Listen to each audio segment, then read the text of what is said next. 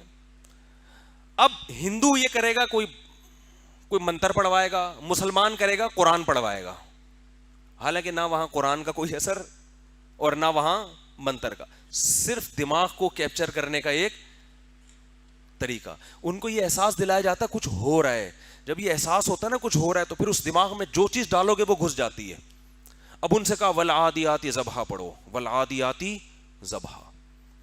اب اگر وہ نہیں پڑھیں گے تو پتہ ہی کیا تھا نا، کیا تمہیں قرآن پہ یقین نہیں ہے؟ قرآن میں شفا ہے. قرآن خود کہہ رہے قرآن میں کیا ہے. اب بھائی قرآن نے یہ کب کہا کہ اس طرح سے شفا ہے قرآن میں؟ تو ہندو کوئی منتر پڑھوا دے گا اور روحانی عامل قرآن کی آیتیں پڑھوا دے گا بھرم میں لینے کے لیے کہ ہم تو قرآن سے علاج کر رہے ہیں، ہم نے تو ولادیاتی ذبح پڑھ کے جادو اس کا اتارا ہے. اب وہ ولادیاتی ذبح پڑھ رہے ہیں، اندھیرا کر دیا نا اس نے، پڑھ رہے ہیں وہ ایک دم، اور پڑھو ہوتے ہوتے دھڑام سے ایک مٹکا آ کے گرا ہے، اس میں دونوں کے پتلے اور اس میں سوئیاں لگی ہوئی. اور اس نے کہا یہ دیکھو تم دونوں پہ جادو کیا ہے.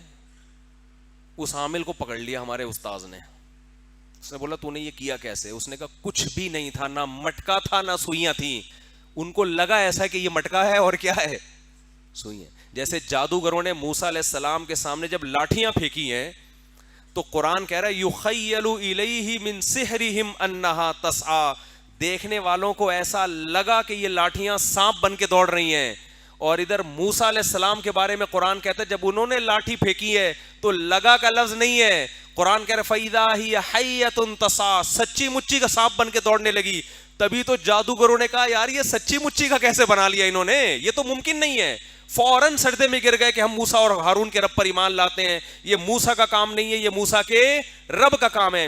تو جب فرعون کی آنکھوں پہ پٹی باندھ کر جادوگر ہزاروں رسیوں کو سانپ بنا کے دکھا سکتے ہیں، تو ایک مٹکے سے میاں بیوی کے پتلے نکالنا اور سوئیاں نکالنا اور یہ شعبے دکھانا، یہ ان جاہلوں کے لیے کیا مشکل کام ہے. یہ آج کل ایسے مل رہی ہیں 2-2 منٹ میں، فلاں بزرگ کے خلیفہ تو فلاں بزرگ کا خلیفہ، فلاں بزرگ کا خلیفہ اگر ہے تو گناہ چھڑوائے نا لوگوں سے. یہ کیا ٹوپی ڈرامے کر کے بیٹھا ہوا ہے، وہ لوگوں کو داڑیاں رکھوائے، عورتوں کو پردہ کروائے، لوگوں سے جھوٹ چھڑوائے. خلیفوں کا تو یہ کام ہوا کرتا تھا. وہ شاذلی فرقے کا خلیفہ ہے، وہ فلاں پتہ نہیں قادری کا خلیفہ ہے، اور وہ سہروردیہ کا خلیفہ ہے. ان خلیفوں کی ہماری نظر میں کوئی ویلیو نہیں ہے. خلیفہ کا مطلب یہ ہوتا ہے کسی بزرگ نے جانشین بنایا تو جو کام وہ بزرگ دنیا میں کر رہے تھے اب تم کرو. ان بزرگ کا کام یہ تھا کہ لوگوں کو داڑیاں رکھواؤ، لوگوں سے سود چھڑواؤ، لوگوں سے زنا چھڑواؤ، لوگوں کو نماز روزے کی ترغیب کرو، 4 شادیاں بھی اس میں ایڈ کر لو، اور جناب تاکہ بیوہ عورتوں کی شادیاں ہو، نظر کی حفاظت ہو، ماں باپ کی، چلو نکال لو 4 شادیاں، ماں باپ کی جو ہے وہ، آپ کو عجیب سے ہو گئے تھے آپ لوگ، ماں باپ کی جو ہے نا وہ خدمت کرو. بزرگوں کا یہ کام ہوتا تھا نا، اب بھی ہوتا ہے، آج بھی جو بزرگ ہیں وہ یہی کام کر رہے ہیں. اللہ کی محبت پیدا کرو، ان کو ذکر کرواؤ تاکہ ان کے دل میں اللہ کی محبت. تو جب وہ بزرگ دنیا سے جائیں گے تو ان کا خلیفہ بھی یہی کام کرے گا. مگر خلیفہ کیا کر رہا ہے؟ تیرے اوپر فلانے نے یہ کر دیا ہے، تیرے اوپر ٹمکانے نے یہ کر دیا ہے، تیرے اوپر فلانے نے یہ کر دیا ہے. جس کی 2 بیویاں ہوں گی جب وہ جائے گا نا اپنا کیس لے کے، سوکن پہ ڈالیں گے، دوسری بیوی نے پہلی پر کیا ہے. 2 نہیں ہے تو ساس نے بہو پر کیا ہے. اتنے گھر ان لوگوں نے اجاڑے ہیں کہ آپ کی سوچ ہوگی. اتنی بدگمانیاں انہوں نے پھیلائی ہیں کہ آپ کی بے گناہ لوگوں پہ. بہو کو ساس کے خلاف کر دیا، سوکن کو سوکن کے خلاف. اور عورتیں ان چیزوں پر فوراً یقین کرتی ہیں, فوراً یقین کرتی ہیں. مجھے تو پہلے ہی اپنی جٹھانی پہ شک تھا, وہ ٹھیک نہیں ہے. اب تو 3 بزرگوں سے معلوم کروایا ہے میں نے, اور وہ بزرگ بھی دارالعلوم کرنگی کے ہیں, جامعۃ الرشید کے ہیں, بنوری ٹاؤن کے.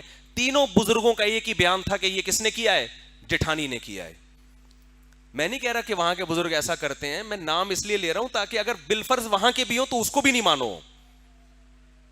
لڑوائی ہے بھائی, دارالعلوم کرنگی بہت بڑا ادارہ ہے, لیکن انہوں نے کوئی ٹھیکہ نہیں لیا ہوا کہ کوئی بھی ہمارے نام پہ کچھ بھی کر رہا ہو تو ہم اس کے ذمہ دار ہیں. جامعۃ الرشید بہت بڑا ادارہ ہے, کوئی ذمہ داری نہیں ہے ان کی کہ جو اس طرح کے دھندے کر رہے ہیں ہم اس کے. کسی ادارے کی طرف منسلک ہونا اس کی علامت نہیں ہے کہ ادارہ اب آپ کی تمام ایکٹیویٹیز کا ذمہ دار ہے. وہ جو آپ کر رہے ہیں وہ اپنی اس ذمہ داری پہ کر رہے ہیں.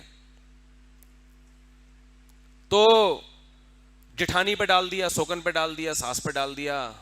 کمیٹی کے امام کا مسئلہ ہو تو صدر پہ ڈال دو, صدر کا مسئلہ ہو تو امام پہ ڈال دو, باس پہ ڈال دو, گھر سے. اور یہ چھوڑ دو, یہ یہاں سے گھر سے یہ تعویذ نکلا ہے, فلیتا نکلا ہے, پلیتا نکلا ہے. ابے بھائی نکاح, ہمارے گھر سے بھی بہت سی چیزیں نکلی ہیں. ایک دفعہ میں تعویذ نکلے گھر سے, میں کچھ بھی نہیں, نہ کوئی اٹھایا, باڑ میں جائے یار. جس نے جو کرنا ہے آگے رکھ دے یار, ہم کو ٹینشن انشاءاللہ نہیں لیتے. کسی نے کہا مفتی صاحب وہ چند سال پہلے میرا گھر میں جھگڑا ہوا تو وہ اس تعویذ کی وجہ سے ہوا. تو میں نے کہا وہ اس وجہ سے نہیں ہوا تھا, وہ بیگم نے ایک الٹی بات کہہ دی تھی جس کی وجہ سے ہوا تھا. جب بھی الٹی بات ہوگی تو, اور ایک دفعہ میں نے کہہ دی تھی تو اس کی وجہ سے ہو گیا تھا. تو الٹی بات کو سیدھا کرنے کی کوشش کرو, جو اپنا فالٹ ہے اس کو دور کرو. جیسے لوگ کہتے ہیں نا محرم میں شادیاں کامیاب نہیں ہوتی, تو ربیع الاول میں ہوتی ہیں کامیاب. جتنا طلاق کا ریشو محرم کی شادیوں کا ہے اتنا ہی ربیع الاول کی شادیوں کا ہے, اتنا ہی رمضان کی شادیوں کا ہے. عید کے دن بھی ہوگی تو اتنا ہی. شادی کے کامیاب یا ناکام ہونے کا محرم سفر سے تعلق نہیں, اس کا میاں بیوی کے انسان کے بچے ہونے سے تعلق ہے. یہ دونوں کتنا برداشت ہے ان کے اندر. گورے میں ایک پازیٹیو بات کیا ہے, وہ ان روحانی چکروں میں پڑا نہیں ہے اس لیے ترقی کی ہے. بس یہ بات بتا کے بات ختم کرتا ہوں, صرف ایک آخری. گورے میں یہ ایک پازیٹیو چیز ہے, اس نے ہر چیز کو حقائق پہ رکھا ہے, مشاہدے پر. چاند پہ پہنچ گیا, اور دوبارہ کہتے ہیں راکٹ بھیجا تھا تو وہ پھٹ گیا راستے میں. تو کہہ رہے ہیں جب تک اس کے اسباب سامنے نہیں آئیں گے نا, یہ غلطی ہم دوبارہ نہیں دہرائیں گے. اور یہ حدیث میں ثابت ہے, روم, یہ جو گورے تو رومیوں کی اولاد ہے نا. ایک روایت میں ہے کہ نبی صلی اللہ علیہ وسلم نے فرمایا تقوم الساعۃ والروم اکثر الناس, قیامت قائم ہوگی, رومی پھر بھی دنیا میں موجود ہوں گے. یعنی من حیث القوم ان کو ختم نہیں کیا جا سکتا. اس کی وجہ صحابی نے بیان کی, وجہ اس کی ہے کہ جب یہ ان سے ایک غلطی ہوتی ہے تو اس غلطی کو یہ دوبارہ نہیں دہراتے. ان کی ماہرین بیٹھ کے غور کرتے ہیں کہ یہ ہوئی کیوں ہے. جب تک اس فالٹ کو دور نہ کرو یہ کام دوبارہ نہیں ہوگا. تو راکٹ دوبارہ کہتے ہیں بھیجا گیا, پھٹ گیا, تو جب تک اس راکٹ کے پھٹنے کی وجہ سامنے نہیں آئے گی دوبارہ وہ غلطی نہیں دہرائی جائے گی. یہ کام اگر ہم نے کیا ہوتا تو پتہ ہے کیا ہوتا. راکٹ ہم نے بھیجا, سائنسدان اوپر گئے, راستے میں پھٹ گیا. انڈیا نے جادو کرایا ہے. انڈیا نے کیا کرایا ہے, یہ جو پھٹا ہے نا یہ کسی نے کیا کرایا ہے, کسی نے کچھ کر دیا ہے. تو راکٹ میں تو بہت اونچی بات کہہ دی میں نے, لیکن گھروں کے رشتے ٹوٹتے ہیں, رشتے ٹوٹنے کی وجوہات پہ غور نہیں کیا جاتا. وہ چمبیلی کی پودے کے اندر کچھ رکھا ہوا ہے, وہاں جا کے ایک میاں بیوی کے جھگڑے ہو رہے تھے. مجھے پتا تھا کہ یہ عورت شرارتی ہے, بعض دفعہ مرد شرارتی ہوتا ہے, بعض دفعہ عورت, تو یہ جھگڑے تو ہوں گے. جب کسی ٹوپی ڈرامے کے پاس گئے تو اس نے بولا کہ تمہارے گھر میں فلاں بیل ہے, اس بیل کے اندر کسی نے کچھ کیا ہے. تو کہتے ہیں اس کو پتا کیسے چل گیا کہ ہمارے گھر میں بیل ہے. میں نے کہا یہ ایک نمبر کے فراڈی ہوتے ہیں, انہوں نے ہر محلے میں بندے چھوڑے ہوئے ہوتے ہیں کہ اس کے گھر میں دیکھو پان کا درخت کہاں ہے, پان کا پودا, تربوز کی بیل کہاں ہے. یہ بڑے بےغیرت ہوتے ہیں, چھوٹا بےغیرت یہ کام کر نہیں سکتا. یہ چھوٹا بےغیرت تھوڑی داڑھی رکھ کے چہرے پہ نور وور لا کے اتنا بڑا جھوٹ بولنا, یہ کوئی چھوٹے موٹے بےغیرتوں کا کام. چھوٹا بےغیرت ٹریس ہو جاتا ہے, بڑے والے تھوڑی ٹریس ہوتے ہیں. میں جب دوسری شادی کر رہا تھا نا تو میرے پاس ایک عامل کا فون آیا کہ وہ آپ کو پتہ ہے بڑے ڈیسنٹ قسم کا بن کے اس نے بات کی کہ وہ یوں وہ رشتہ توڑوانے کے لیے گھر والوں کو بدنام کرنے کی کوشش شروع کر دی اس نے. مجھے پتا چلا کہ ہمارے خاندان کی کوئی خاتون شیر شاہ میں کسی عامل کے پاس گئی تھی کہ مفتی صاحب دوسری کرنا چاہ رہے ہیں, اس کو جادو کر کے روکو. وہ جادو یہ ہو رہا تھا, اس نے نا ادھر ادھر بندے لگا دیے. تو ایک یونیورسٹی کے لڑکے کو ہائر کیا کہ انگلش میں بات کرنا تاکہ کہیں عامل کا کوئی لک آئے نہیں, اور وہ پورا ٹریس پکڑا گیا وہ سارا کیس نا. تو ان کی بڑی مضبوط جڑیں ہوتی ہیں, سمجھ رہے ہو, دکان چلانا آسان کام نہیں ہوتا. تو ان کے چہروں کی رونقیں, ان کی داڑیاں پگڑیاں اور ان کے خلافتیں دیکھ کے کبھی بھی دھوکے میں مت آؤ. رقیہ کرو, سیدھا سیدھا سورہ فلق سورہ ناس پڑھ کے رات کو دم کیا کرو, آیت الکرسی پڑھ کے دم کیا کرو. خود فائدہ نہیں ہو رہا, مسجد کے امام صاحب ذرا نیک آدمی ہے اس کے پاس چلے جاؤ. وہ نہیں ہو رہا, چلو یار کسی اور بزرگ کے, جو بزرگ یہ کام پروفیشنل نہ ہو, کسی بزرگ کے پاس چلے گئے, حضرت آپ اللہ والے ہیں, آپ فاتحہ پڑھیں گے اس میں اثر اللہ زیادہ رکھ دے گا, بس اس سے آگے بڑھنے کی کوشش مت کرو. علاج ہو جائے ٹھیک ہے, نہیں ہو تو بس صبر. سارے غم دنیا میں اللہ نے حل نہیں کرنے, کچھ غم لے کے قبر میں جائے گا انسان, وہ وہاں ختم ہو جائیں گے. اور اگر ان چکروں میں پڑ گئے نا, بہت دن سے کھنچائی نہیں کی تھی ان لوگوں کی, تو یہ کوئی کہہ رہا وہ فلانا شاذلی ہے, تو وہ سہروردی ہے, تو وہ قادری ہے, تو وہ عطاری ہے, اور نام دیکھو کیسے کیسے رکھے ہوئے خاندانی. یار تمیز سے وسیم بھائی سلیم بھائی نام رکھو یار. وہ عطاری قادری چشتی سہروردی, اتنے لمبے لمبی گردانے نام ہیں. حضرت نوح علیہ السلام کا نام کیا تھا؟ نوح, ختم ختم نا, ٹوٹل یہی نام ہے. ہم علیہ السلام لگاتے تھے. ابراہیم علیہ السلام کا نام کیا تھا؟ بولو نا, ابراہیم. کتنے بڑے, کوئی ابراہیم علیہ السلام سے بڑا ہو سکتا ہے؟ ابراہیم بس. نہ کوئی تاریخ قادری چشتی اور فلانا, اتنے لمبی لمبی گردانے.